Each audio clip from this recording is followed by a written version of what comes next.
जी नहीं। कैसे कह सकते हैं आप?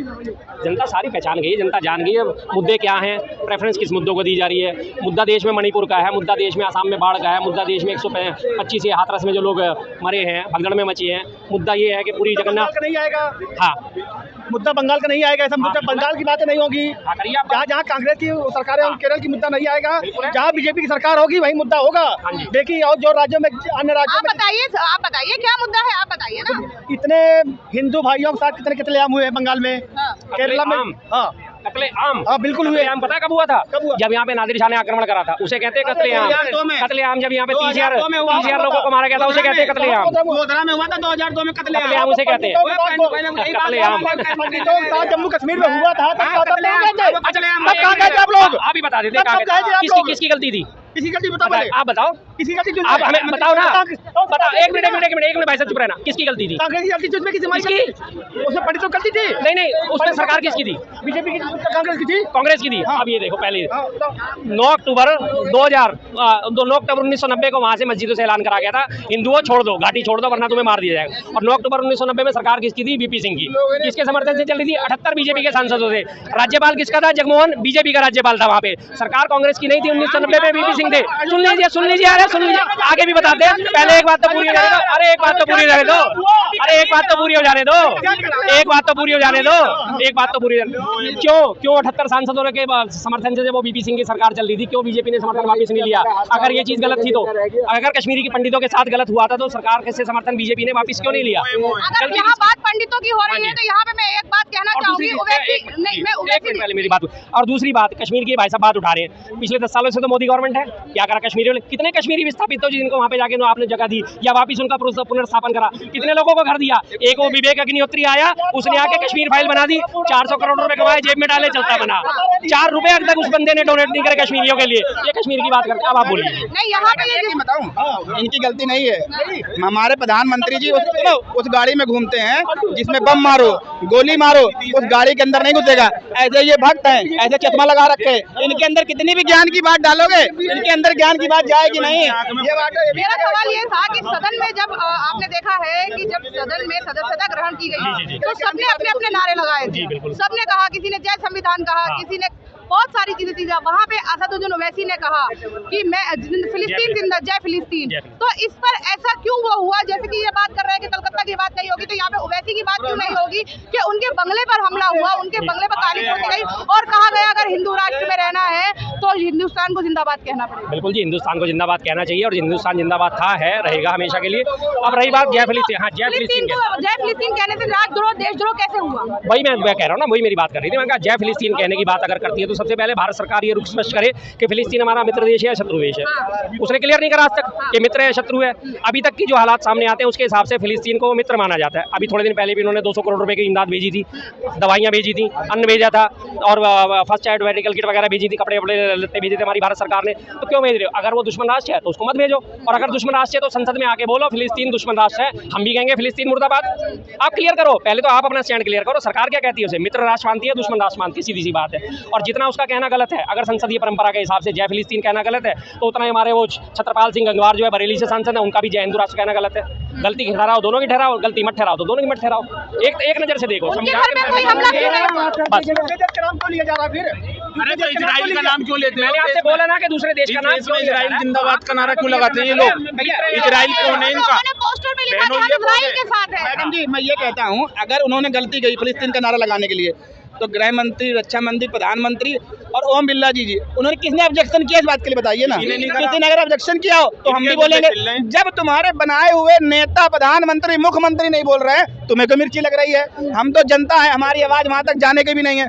तुम लोग खाली आपस में अगर पहले हिंदू मुस्लिम करवाते थे, अब वो मुद्दा खत्म हो गया तो अब ये फिलिस्तीन करवाने लगे।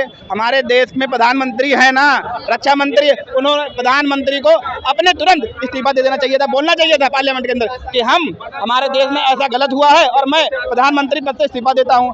आपको गद्दी भी चाहिए और जनता का प्यार भी चाहिए, दोनों में आप मजे काटने में लगे पड़े तो दोनों नहीं चलेगा ना। आप जय शर्मा जी ने कहा, आप पहले अपना फैसला लीजिए, जनता को बता दीजिए कि फिलिस्तीन हमारा दुश्मन है, आज से हम फिलिस्तीन के मुर्दाबाद के नारे लगाने लगेंगे। लेकिन आप दवाइयाँ भी दो, पैसा भी दो, फंड भी दो, और फिर हमसे कहोगे तुम फिलिस्तीन के नारे लगाओ, मुर्दाबाद जो लगाएंगे भाई हम तो किसी को, हमारे देश में किसी को भी मच्छर मारने की इजाज़त नहीं है, और आप हमसे लड़वाना चाहते हो तो हम लड़ना नहीं चाहते। अब तुम्हारे दिन गए, अभी तो आप 2 बैसाखी पर आए हो, अगली बार आपको ये बैसाखी भी नहीं मिलेगी। अच्छा मुझे ये बताइए, जब वो नारे लगे थे तो उन्होंने कहा था देश का मुसलमान जो है देश में रहेगा तो भारत माता की जय कहेगा, आप एक मुस्लिम हैं, आप इसको किस तरह से देखते हैं? तो देखिए, भारत माता की जय तो हम क्यों बोले, किस लिए बोले? हम तो हिंदुस्तान जिंदाबाद बोलते हैं। अगर एक चीज़ को अगर पकड़ के रखोगे उसमें कुछ मसला है, हम बोलते नहीं है। ये हमारा देश है, ये माँ थोड़ी है, हम इसको देश मानते हैं। हमें जिसने पैदा करा उसको हम माँ कहेंगे। ये तो देश है, हम इन पे अब बताइए, इसी ज़मीन में हम जा रहे हैं, मरने के बाद इसी ज़मीन में तो जा रहे हैं, बाहर तो नहीं जा रहा, ना बह के जा रहे हैं, इसी ज़मीन में रहते हैं, और 5 टाइम हम इस पर सिद्धा कर रहे हैं। और इसके बारे में क्या सबूत चाहिए आप लोगों को? अभी अगर हम हिंदुस्तान का नाम बोल दें उसमें आदमी खुश हो जाएगा। हम तो कहते हैं हिंदुस्तान जिंदाबाद बोल रहे हैं, जय हिंद बोल रहे हैं, मगर एक ही बात पकड़ के रखा, भाई ये क्यों नहीं बोलोगे? भाई कुछ मसला है, हम नहीं बोलते, अब ज़बरदस्ती। अच्छा शर्मा जी, यहाँ पे एक सवाल मैं बिल्कुल अलग से करूंगी, जैसे कि बार बार ये बात होती है, जैसे ये नारे लगे थे तब भी कहा गया था कि हिंदू जो है वो खतरे में है, तो कैसे खतरे में और किससे खतरे में, और मुस्लिम खतरे में क्यों नहीं है, या मुस्लिमों के लिए कौन खड़ा है? देखिए जी, सारी चीज़ें बात अगर हम देश की अगर आबादी को देखा जाए तो आज वर्तमान में लगभग 140 करोड़ की आबादी मानी जाती है। उस 140 करोड़ में जो है ना, सबसे ज़्यादा कम आबादी के लोग कौन है? पारसी। मात्र लगभग 1 लाख की उनकी आबादी है। जो टाटा हैं हमारे, जमशेदजी टाटा वगैरह, जो ये इनकी जो वाडिया नुस्ली वाडिया या इस तरह के जो हमारे जो पुराने जो हैं, मात्र 1 लाख की आबादी इन पारसियों, वो तो खतरे में है नहीं। 140 करोड़ में 100 करोड़ हिंदू खतरे में है, और खतरे में है तो किससे खतरे में है? किससे खतरे में है? ये मेरे साथ खड़े, क्या मैं इनसे खतरे में हूँ? बिल्कुल खतरे में नहीं हूँ। या ये मुझसे खतरे में है? बिल्कुल नहीं है। हम तो एक दूसरे से मिलजुल के चलते हैं। खतरे में कोई नहीं है, खतरे में इनकी बीजेपी वालों की गद्दी है। सिर्फ एक भ्रम फैलाया जाता है कि तुम खतरे में हो, तुम खतरे में हो, और तुम बार बार उसी चीज़ को लपेटा मारा जाता है, तुम खतरे में हो, हमारे पास आ जाओ तो तुम बच जाओगे। वाह भाई वाह, तुम्ही ने सबका ठेका ले रखा है। संविधान हमारा कुछ नहीं है, पुलिस प्रशासन हमारा कुछ नहीं है। गलत कोई भी करे, चाहे वो हिंदू हो चाहे वो मुसलमान हो, उसके साथ वही होना चाहिए जो कानून में व्यवस्था दी गई है।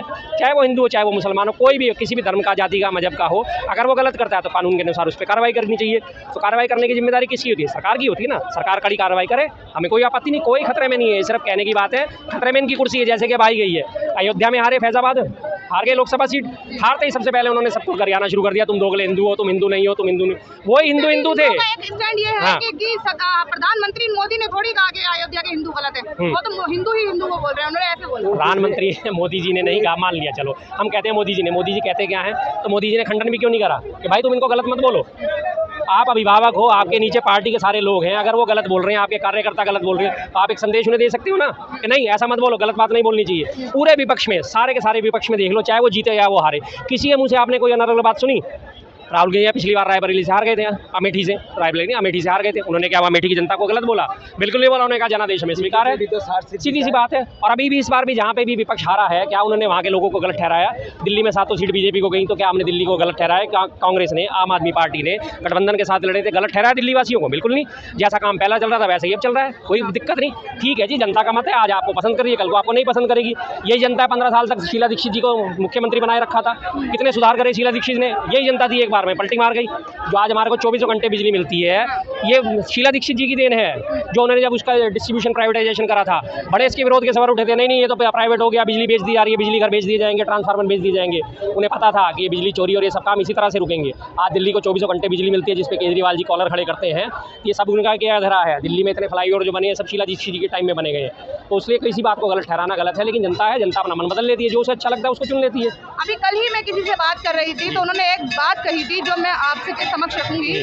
उन्होंने कहा था कि जिस तरह से सदन में खड़े हो गए अमित शाह ने कहा कि राहुल गांधी कह रहे हैं हिंदू को गाली दे रहे हैं, हिंदू को कह रहे हैं कि हिंसा करता है। उन्होंने कहा कि इन बयानों से बहुत फर्क पड़ता है, क्योंकि जनता देख रही है, जनता उन्हें फॉलो कर रही है, और उसी की वजह से ये हम आपसी मतभेद होते हैं। क्या आपको भी ऐसा लगता है? बात बिल्कुल आपकी सही है, लेकिन इसमें सबसे बड़ी बात पता है क्या है? जो बीजेपी के सपोर्टर हैं, लगभग आज की डेट में लगभग 40% उनका कैडर तैयार है। जहाँ भी कहीं वोटिंग होती है, लगभग एवरेज 40% वोट उनको मिलता है। वो तो हमेशा हम बीजेपी के साथ ही रहेंगे। आप उन्हें चाहे विकास के नाम पे विनाश दिखा दो, वो मानेंगे नहीं किसी भी किस्म से। तो बाकी बची हुई 60% 50% जनता जो है हमारी समझदार है, वो इन सब चीज़ों को समझती है, वो इनके भ्रम में कभी नहीं आती। और रही बात बीजेपी के कैडर की, उन्हें आप किसी भी समझा लो, जैसे अभी 3-4 लोग यहाँ से गए हैं मोदी अबिंद के शिकार से, भाई साहब बोल के गए कि आपने चश्मा तो लगा रखा लेकिन आपको दिखेगा कुछ नहीं, आपके भेजे में कुछ नहीं घुसेगा।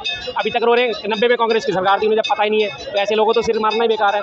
लेकिन जिस तरह से बड़े नेता बात करते हैं फ़र्क पड़ता है। लेकिन अब आज की डेट में विपक्ष बहुत मजबूत है, पूरे मजबूती से अपनी आवाज़ उठा रहा है, जनता के सामने सच्चाई ला रहा है और जनता इस सच्चाई को जान रही है और वो पहचान जाएगी और ये जो रंगे से आ रहे हैं इनको बहुत जल्दी बाहर कर देगी।